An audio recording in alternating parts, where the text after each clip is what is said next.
So criticizing the Harry Potter movie, I mean, I don't have anything bad to say about it. I'm not gonna say anything bad about the last Harry Potter movie, because at this point, criticizing the Harry Potter movies is like criticizing the Bible. Not because they're perfect or holy or created by God or whatever. It's just that as works of literary cinematic fiction, they're fraught with this just like huge load of extra textual meaning. There's a whole bunch of other elements that are determining how we culturally take in these Harry Potter movies. For one thing, there's the freight train momentum of the cinema franchise. These movies make billions with a B dollars, and when you combine that with the kind of teenage affection for material that we all read, or some of us read when we were young, that we grew up with, which is, of course, the true secret strength of the Harry Potter series. They turn into this just kind of unstoppable juggernaut, this cultural behemoth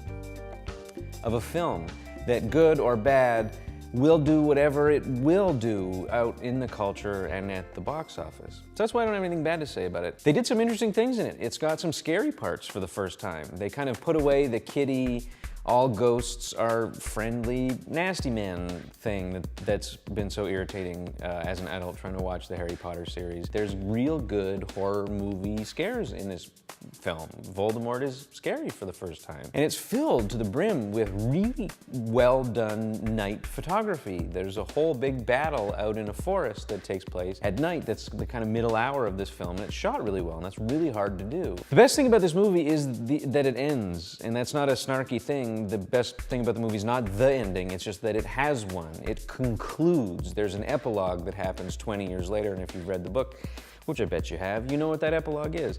And bravo to the filmmakers that they included it. It's a really awkwardly shot, massively unpleasant epilogue where they take these extremely young actors and stick them in not much age makeup, and then show how nothing at all has changed in the 19 years since they all graduated from high school, which again speaks to the other element of crack cocaine that lives in these books for the children that read them. It's the implication that the adult world doesn't exist in any real sense, and it won't trouble you at all. That all of the weird high school drama stuff that you've got going on in your life with your worst enemies and your best friends, if you just have a big enough heart, you won't have to deal with life, job, sex, alcohol, mortgage, or anything. It will just be the eternal prolongation of the last year of your high school journey.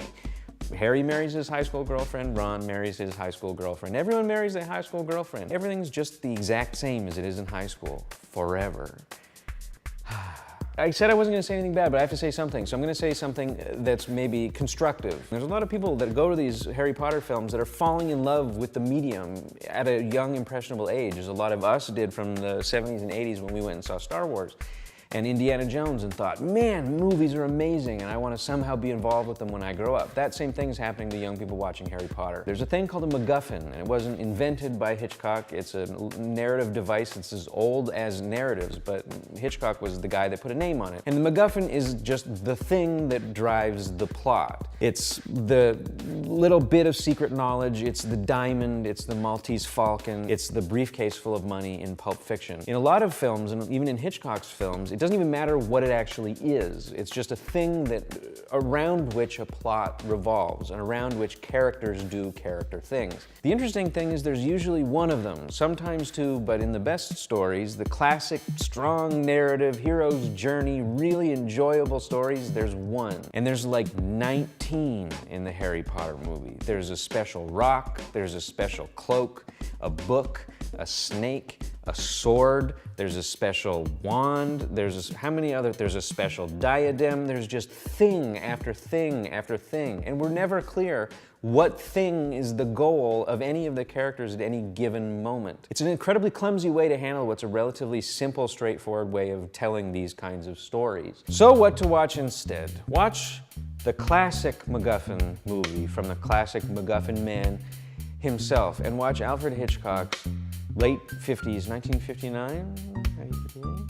North by Northwest, in which Cary Grant plays a man mistaken for a man in possession of a MacGuffin, which is government secrets. It's a classic narrative MacGuffin story, the kind of thing that Harry Potter apes but never quite nails for whatever weird narrative reason.